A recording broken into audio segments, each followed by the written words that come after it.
In this video, we are going to have a look at the Pergear 35 f1.2. This is a very affordable fast prime lens for various crop sensor mirrorless cameras.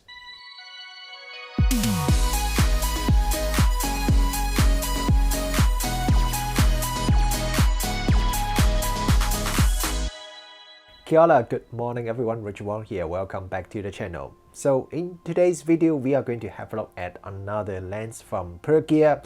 This time it is the 35mm f1.2. This lens is available for various crop sensor mirrorless cameras, including the Canon EOS-M, the Nikon Z, the Fuji X, and also the Sony APS-C cameras, and also for the micro four thirds cameras as well. If you use it on the APS-C camera, this would be equivalent to a 50mm for a full frame equivalent focal length, so that would be a pretty good like a 50mm standard prime lens. And if you use it on the micro four thirds, which is the one that I'm holding right now, the focal length would be 70mm equivalent focal length, so that could be a good portrait lens for your micro four thirds cameras. And the price of this lens is also very cheap. It is normal price is $109, but quite often you can get it under $100. So it is a very affordable prime lens with a really fast f1.2 aperture. But is it too good to be true? A f1.2 prime lens that is just around $100? We are going to have a look at its performance in this video. Okay, first let's have a look at the body design and the build quality. This is a completely mechanical and completely manual lens. There is no electronic contacts at all, and also there's no autofocus. So everything is manual focus, manual aperture. The size and the weight of this lens is also pretty small. Even when I mount it on my G85, which is not really a large camera, if you look at it together, it is quite a small lens, and the weight of it is just around 200 grams, so it feels very nice if you pair it with a medium or even small size mirrorless camera. The lens is made of metal and it feels pretty solid. However, it does have a little bit of that cheap feeling and look. For example, the markings on the lens, they are just all printed on it, it's not engraved. But then this lens is only $100, so that seems pretty much expected. The manual focus ring is at the front of the lens, and the travel throw when you change from the minimum focus distance, which is pretty good, 0.25 meter, all the way to infinity, the travel throw is around 90 degrees or so. I would probably prefer to have a slightly longer travel throw, especially when you are shooting at f1.2. Right now it's a little bit difficult sometimes if you want to nail the focus. It's not too bad, but I definitely prefer it to have a slightly longer travel throw. The length of this lens will change a bit when you are changing the focus distance. I think it's just the whole group of the elements inside it would move when you are changing the focus distance. Now let me take it off first. Now if you look at the back of the lens, you will see that the element would also move backward and forward as I'm changing the focus distance. Now that does give me a little bit of concerns, because when I set the focus distance to infinity, the rear element does extrude. There's a little ring at the center, does extrude a little bit more than most other lenses. It's not something that is very unique to this lens. For example, my Olympus 60mm f2.8 macro lens, the rear element also, the center also extrude a little bit, but if I compare them side by side, it seems like the bit that extrude right at the center, the diameter is a little bit larger than the other micro four thirds lenses that I have used before. So I'm a little bit concerned, like if I have the focus distance set to infinity and I remove the lens like that, it may get a little bit too close to the electronic contacts on the camera. Whether it will cause any problem, I don't really know. I haven't really tried it. I don't really want to try it, but that's something that I'm a little bit concerned when I'm using this lens. The aperture ring is at the back of the lens, and it is a decayed aperture ring, and it feels very smooth when I'm changing it. Now, if you have watched some other reviews on this channel before, you know that I'm not really a big fan of decorrected aperture ring because most of the time I use it for photos. And also one reason why I don't really like a decorrected aperture ring is I find that quite often with a decorrected aperture ring, when I'm changing the focus, sometimes I just accidentally grab the aperture ring and I turn the aperture ring instead of focus ring, and I didn't really notice it because you can still get your subject in focus when you are stopping down the aperture. But with this Pergear lens, because it is right at the back, at the very back, and also there's quite a bit of distance between the main focus ring and the aperture ring, so I really wouldn't grab the aperture ring by mistake when I'm just trying to change the focus. So with this lens, I don't mind so much that this is not a aperture ring with clicks, and I would definitely like to see more lenses with a design like this, because yeah, with the aperture ring at this position, I find the control is just much easier compared to the typical design where you have the aperture ring right at the front. Before we move on and talk about the image quality, there's one thing that I want to talk about first is if you go to their website and look at their product photos, it seems like this lens should come with a pretty nice looking lens hood. But when I received this sample from Pergear and unbox it, I don't find any lens hood inside the box. It's just like last time when I received the last Pergear lens, it was the same thing, like the box should have a lens hood that comes with it, but when I take it out, I don't have any lens hood. So I'm not too sure whether it's because I'm receiving an early sample that doesn't have a lens hood. So if you have bought this lens or any other Pergear lens, please let me know whether your lens comes with a lens hood or not.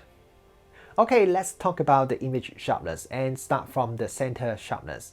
At the maximum aperture f1.2, the center sharpness is pretty okay.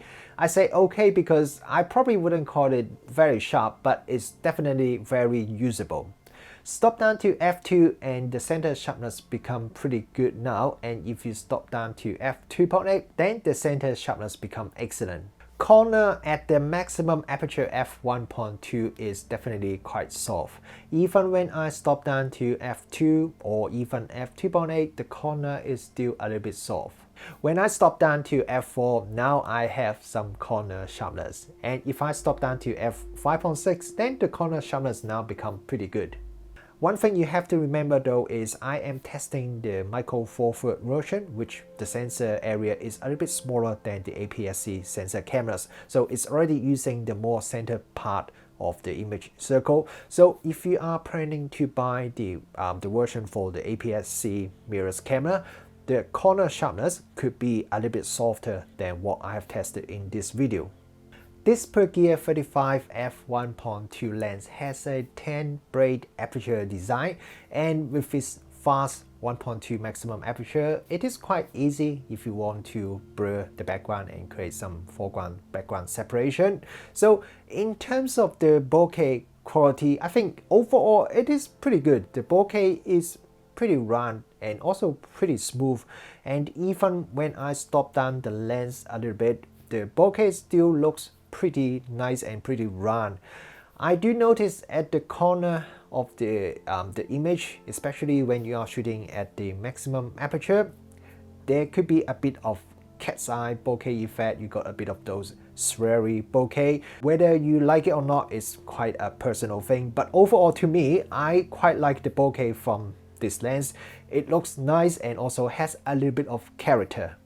In terms of distortion, if you look at this brick wall test photo, I think overall the distortion is pretty good. There is a little bit of barrel distortion, but overall I think this is quite acceptable, and if you are not taking brick wall photo, you probably wouldn't notice any distortion at all. Chromatic aberration is reasonably well controlled. When shooting some very high contrast scene at the maximum aperture, I do see a little bit of color fringing, but for a f1.2 lens and also a $100 f1.2 lens, I think the amount of chromatic aberration is at a very acceptable level. And when I checked some of the photos that I shot, I thought there would be quite a bit of nasty color fringing, but even when I look at it at 100%, the amount of color fringing is definitely less than what I was expected. When shooting at the maximum aperture, you may see a little bit of vignetting near the edge or corner of the frame. Stop down to f2, vignetting is much improved, and if you stop down to f2.8, then virtually there's no vignetting noticeable at all. Lens flare control also seems to be reasonably well with this Pergear 35 1.2 lens. Look at this sample video footage. I was just shooting into the sun at the maximum aperture f1.2. The amount of lens flare and ghosting I think is acceptable and actually a little bit better than what I expected for such an affordable lens. The only real issue that I notice is when there is a very strong light source that is perpendicular to the lens. For example, if you are taking photo in the middle of the day on a very sunny day, then the sun is right above you, then you may see there is a bit of ghosting that is visible in your photo. And because the lens that doesn't come with a lens hook, at least my one doesn't come with a lens hook, so it is something that you have to be quite careful. Now you can reduce it by just using something to cover the top of the lens. For example, if you put your hand on top of the lens, then you can minimize the amount of this ghosting. But yeah, this is something that I noticed a few times when I'm shooting with this lens. With the 10 aperture braid design, if you stop down the lens, you can get some beautiful Sunstars with this Pergear 35 f1.2 lens. I found that once you stop down to around f11 or so, or you can stop down all the way to the minimum aperture f22. So between the f11 to f22 aperture settings, then you can get some pretty nice looking 10-point Sunstars. If you are planning to use this lens to do a bit of video filming, just be aware that there is a bit of focus breathing when you are changing the focus distance from very close to infinity. For a very fast f1.2 lens that only costs you around $100, I think this Pergear 35 f1.2 lens is definitely a very good value for money lens. Apart from the corner image sharpness that is not really that good at the maximum aperture or near maximum aperture, and also there could be a bit of ghosting if there's a very strong light source that is perpendicular to your camera or the lens.